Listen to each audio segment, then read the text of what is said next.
जनताबाट निर्वाचित भएका जनप्रतिनिधिहरूले बनाएको नेपालको संविधान अन्तर्गत प्रादेशिक संरचनामा गइसकेपछि नेकपा एमालेका तर्फबाट हामीले यो वर्ष प्रदेश अधिवेशन आयोजना गर्ने वर्षका रूपमा असोज महिनालाई प्रदेश अधिवेशनको महिनाका रूपमा अगाडि बढाइरहेका छौँ।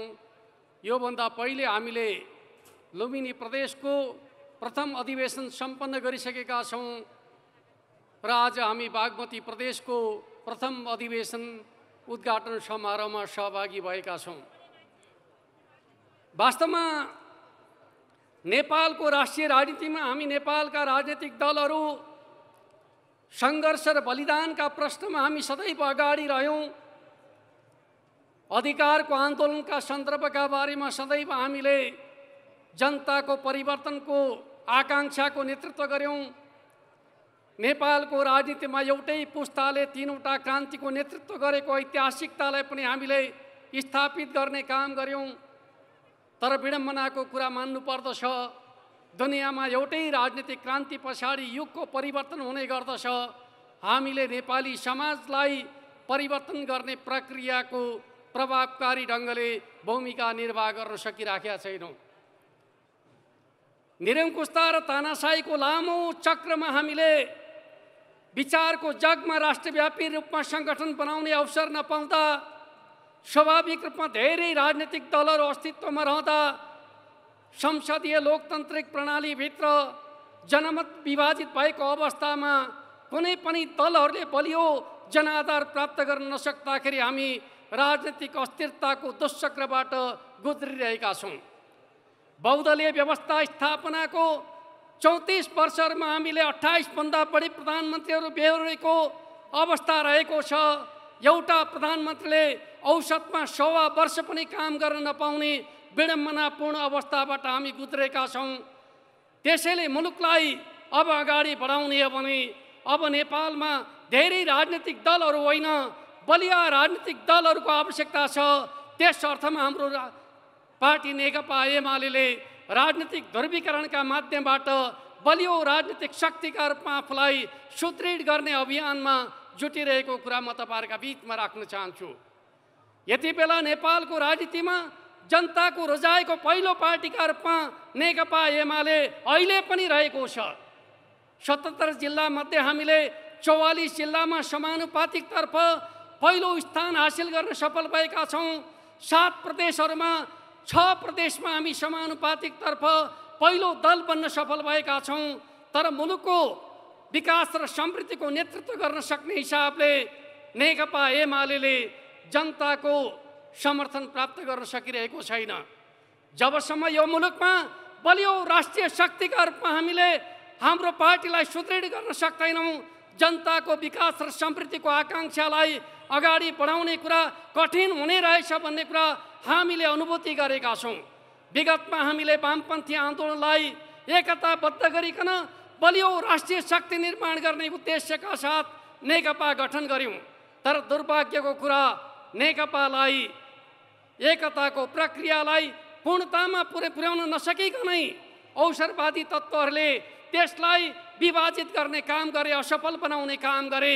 अब नेताहरूका माध्यमबाट होइन, नेपालको वामपन्थी आन्दोलनमा भरोसा राख्ने कार्यकर्ताहरूका माध्यमबाट उनीहरूका भावनालाई जोडेर नेकपा एमालेलाई बलियो राष्ट्रिय शक्तिका रूपमा स्थापित गर्नुपर्दछ भन्ने मान्यताका आधारमा हामी अगाडि बढ्न खोजिरहेका छौँ। अहिले कतिपय मानिसहरूले भन्ने गर्दछन् नेकपा एमाले सरकारको परिवर्तनको नेतृत्व गरिदिए हुन्थ्यो, सरकारको नेतृत्व गरिदिए हुन्थ्यो। नेकपा एमाले सरकारमा नरहँदाखेरि आज मुलुक सङ्कटतर्फ उन्मुख छ। त्यस अर्थमा नेकपा एमाले राज्यको नेतृत्व गरिदिए हुन्थ्यो भन्ने प्रकारका अपेक्षाहरू राखिरहेका हामी सुन्ने गर्दछौँ। तर हाम्रो ध्यान सरकारको परिवर्तनमा होइन, हाम्रो ध्यान स्वाभाविक रूपमा बलियो राष्ट्रिय शक्तिका रूपमा नेकपा एमालेलाई सुदृढ गरिकन मुलुकमा राजनीतिक स्थायित्व हासिल गर्ने कुरामा केन्द्रित रहेको छ। हाम्रो पार्टीका आदरणीय अध्यक्ष केपी शर्मा ओलीले नेपाली राजनीतिका 3वटा चुनौतीहरूलाई सामना गर्नका लागि नेकपा एमाले अगाडि बढ्नुपर्दछ भन्ने मान्यताका आधारमा आफ्ना विचारलाई सम्प्रेषण गर्दै आउनुभएको छ। पहिलो चुनौती हो राजनीतिक अस्थिरता र अराजकताको चुनौती। यो राष्ट्रलाई विकास र समृद्धिको बाटोमा अगाडि बढाउने हो भने हामीले राजनीतिक अस्थिरतामाथि विजय हासिल गर्नै पर्दछ। बलियो राष्ट्रिय शक्तिका रूपमा हाम्रो पार्टीलाई सुदृढ गर्ने कामको नेतृत्व गर्नै पर्दछ।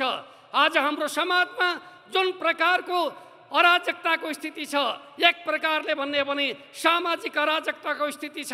यो सामाजिक अराजकतालाई राष्ट्रिय ताकतमा बदल्नका लागि हामीले समाजको मनोविज्ञानलाई बदल्नु जरुरी छ। नेकपा एमालेको नीतिको मान्यताका आधारमा हामीले नेपाली समाजलाई अराजकताबाट अनुशासनतर्फ, राष्ट्रको विकास र समृद्धिको सङ्कल्पतर्फ डोर्याउनु पर्ने आवश्यकता छ। अर्कोतर्फ हाम्रो समाजमा नेपालका मौलिक सांस्कृतिक मूल्यहरूको विघटनको एउटा प्रक्रिया सुरु भएको छ। नियोजित ढङ्गले नेपालका मौलिक संस्कृतिमाथि प्रहार गर्ने, कहिले त जातिका नाममा नेपाली समाजलाई विभाजित गर्ने, क्षेत्रका नाममा नेपाली समाजलाई विभाजित गर्ने दुष्प्रयासहरू भए। हाम्रो पार्टी नेकपा एमाले नै हो जसले जातीय विखण्डनका प्रयासका विरुद्ध लडाईँको नेतृत्व गर्यो। हाम्रो पार्टी अध्यक्ष केपी शर्मा ओलीको नेतृत्वमा हामीले उद्घोष गर्यौँ, नेपाली समाज बहुजातीय, बहुभाषिक, बहुसांस्कृतिक समाज हो। यसलाई पहिचानका नाममा जातिमा विभाजन गर्ने कुरा केमार्थ स्वीकार्य हुन सक्दैन। हिमाल, पहाड, तराई कोही छैन पराई भन्ने मान्यताका आधारमा हामीले नेपाली समाजको एकताको नेतृत्व गर्यौँ। गलत विचारलाई पराजित गर्ने काममा हामीले सफलता हासिल गर्यौँ।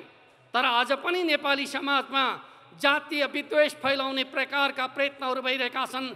सांस्कृतिक मूल्य मान्यताहरूलाई कमजोर पार्ने प्रयत्न भइरहेका छन्। सांस्कृतिक अतिवादका नाममा नेपाली समाजलाई फेरि द्वन्द्वतर्फ अगाडि बढाउने खालका प्रयत्नहरू भइरहेका छन्। धार्मिक अतिवादका नाममा नेपाली समाजलाई द्वन्द्वतर्फ अगाडि बढाउने प्रयत्न भइरहेका छन्। अर्कोतर्फ नेपाली समाजलाई स्वच्छन्दताका नाममा नेपाली समाजलाई अराजकतातर्फ लैजाने काम भइरहेका छन्। यस्तो अवस्थामा नेपालको स्वाधीनता, स्वाभिमान र राष्ट्रिय हितलाई अगाडि बढाउन सक्ने पार्टीका रूपमा नेकपा एमाले रहेको कुरालाई हामीले जनताका बिचमा लिएर जानु जरुरी छ भन्ने कुरा म तपाईहरुका बिचमा राख्न चाहन्छु। अर्कोतर्फ यति बेला मुलुक चरम आर्थिक सङ्कटबाट गुज्रिरहेको छ। यो मुलुकलाई आर्थिक सङ्कटबाट बाहिर निकाल्न सक्ने तागत कुनै पार्टीमा छ भने त्यो नेकपा एमाले पार्टीमा मात्रै छ भन्ने कुराको सच्चाइलाई हामीले बुझ्नु जरुरी छ। जति बेला हामी सरकारको नेतृत्वमा थियौँ, हाम्रो पार्टी अध्यक्ष केपी शर्मा ओली सरकारको नेतृत्व गर्दै हुनुहुन्थ्यो, त्यति बेला हामीले नाकाबन्दीको सामना गरेर राष्ट्रिय स्वाभिमानको रक्षा गर्ने काम गर्यौँ।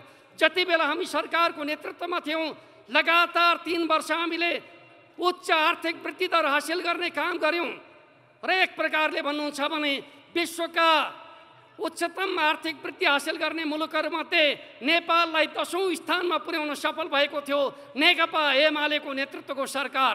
तर जब षड्यन्त्रपूर्ण तरिकाबाट नेकपा एमालेको नेतृत्वको सरकारलाई हटाउने खालको काम भयो, त्यसपछि मुलुकमा सङ्कटका काला बादलहरू मडारिएका छन्।